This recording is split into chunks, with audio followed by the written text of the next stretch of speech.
ಉತ್ತರ ಕರ್ನಾಟಕದಲ್ಲಿ ಮಾಜಿ ಸಿಎಂ ಬಸವರಾಜ ಬೊಮ್ಮಾಯಿ ಆಕ್ಟಿವ್ ಆಗಿದ್ದಾರೆ. ನಮ್ಮ ಕ್ಷೇತ್ರಕ್ಕೆ ಯಡಿಯೂರಪ್ಪ ವಿಜಯೇಂದ್ರ ಪ್ರಚಾರಕ್ಕೆ ಬರ್ತಾರೆ ಅಂತ ಇದೇ ಸಂದರ್ಭದಲ್ಲಿ ಅವರು ಹೇಳಿದ್ದಾರೆ. ಸೊ ಎಲೆಕ್ಷನ್ನ ನಿಟ್ಟಿನಲ್ಲಿ ಏನೆಲ್ಲ ಕೆಲಸ ಕಾರ್ಯಗಳು ನಡೀತಿದೆ ಅನ್ನೋದ್ರ ಬಗ್ಗೆ ಅವರು ಮಾಹಿತಿಯನ್ನ ಹಂಚಿಕೊಂಡಿರುವಂಥದ್ದು.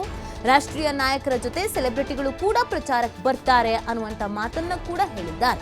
ಮೋದಿ ಅನ್ನೋ ಯುವಕರಿಗೆ ಕಪಾಳಕ್ಕೆ ಹೊಡಿರಿ ಅನ್ನೋ ತಂಗಡಿಗೆ ಹೇಳಿಕೆಗೆ ಸ್ವಲ್ಪ ದಿನ ತಾಳಿ ಮತಗಳ ಮೂಲಕ ಜನ ಕಪಾಳಕ್ಕೆ ಹೊಡಿತಾರೆ ಅಂತ ಟಾಂಟ್ ಕೂಡ ಮಾಡಿದ್ದಾರೆ.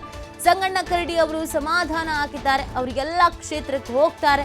ಜನಾರ್ದನ ರೆಡ್ಡಿ ಪಕ್ಷಕ್ಕೆ ಬಂದಿರೋದು ಬಲ ಬಂದಿದೆ ಅಂತ ಬೊಮ್ಮಾಯಿ ಇದೇ ಸಂದರ್ಭದಲ್ಲಿ ಪ್ರತಿಕ್ರಿಯೆಯನ್ನ ಕೊಟ್ಟಿದ್ದಾರೆ.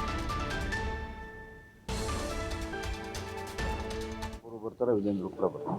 ರಾಜ್ಯ ನಾಯಕರು ಮತ್ತು ರಾಷ್ಟ್ರೀಯ ನಾಯಕರಿಗೂ ಬರೋದಕ್ಕೆ ನಾವು ಆಹ್ವಾನ ಕೊಟ್ಟಿದ್ದೇವೆ. ಬಹುತೇಕವಾಗಿ ಇನ್ನೊಂದು 2-3 ದಿವಸದಲ್ಲಿ ಎಲ್ಲ ಟೂರ್ಗಳು ತೀರ್ಮಾನ ಆಗ್ತದೆ. ರಾಷ್ಟ್ರೀಯ ನಾಯಕರು ಕೆಲವು ಕ್ಷೇತ್ರಗಳಿಗೆ ಬರ್ತಾರೆ ಮತ್ತು ರಾಜ್ಯ ನಾಯಕರು ಪ್ಲಸ್ ಸೆಲೆಬ್ರಿಟೀಸು ಎಲ್ಲರೂ ಒಟ್ಟಿಗೆ ಇಡೀ ರಾಜ್ಯದಲ್ಲಿ ಒಂದೇ ಸತಿ ಪ್ರವಾಸ ಪ್ರಾರಂಭ. ಸ್ವಲ್ಪ ದಿವಸ ತಡೀರಿ, ಜನ ಯಾರಿಗೂ ಮೋದಿ ಕಪಾಳ ಹೊಡಿ ಎಂದಿದ್ದಾರೆ, ಮತಗಳ ಮುಖಾಂತರ ಅವ್ರ ಕಪಾಳ ಮುಖ್ಯ ಆಗ್ತದೆ. ಇಲ್ಲ, ಈಗ ನೋಡಿ ಎಲ್ಲ ಕಡೆ ಈಗ ಸರಿ ಆಗ್ತಾ ಇದೆ. ಇವತ್ತು ಯಡಿಯೂರಪ್ಪನವರು ದಾವಣಗೆರೆ ಕೂಡ ಬರ್ತಾ ಇದ್ದಾರೆ. ಎಲ್ಲೂ ಏನು ಅಂತ ಇದೆಲ್ಲ ಮುನಸ್ಸು ಸರಿ ಆಗ್ತಾ ಇದೆ. ಖಂಡಿತ ಸಮಾಧಾನ ಅದ. ಮತ್ತು ಅವರು ಹೇಳಿಕೆಯನ್ನು ಕೂಡ ಕೊಟ್ಟಿದ್ದಾರೆ, ಎಲೆಕ್ಷನ್ ಕೂಡ ಮಾಡ್ತೀನಿ ಅಂತ ಹೇಳಿದ್ದಾರೆ. ಅಷ್ಟೇ ಅಲ್ಲ, ಸ್ವಲ್ಪ ನಮ್ಮ ಕ್ಷೇತ್ರ, ಧಾರವಾಡ ಕ್ಷೇತ್ರ, ಎಲ್ಲ ಕ್ಷೇತ್ರಕ್ಕೆ ಓಡಾಡೋದಂತೂ ಕೂಡ ಹೇಳಿ ಒಪ್ಕೊಂಡಿದ್ದಾರೆ. ಜನಾರ್ದನ ರೆಡ್ಡಿ ಅವರು ಮೊದಲೇ BJPಯಲ್ಲಿದ್ದರು. ಬೇರೆ ಬೇರೆ ಕಾರಣಕ್ಕಾಗಿ ಅವರು ಬಿಟ್ಟು ಹೋಗಿದ್ದರು. ಈಗ ಮತ್ತೆ ವಾಪಸ್ ಬಂದಿದ್ದಾರೆ.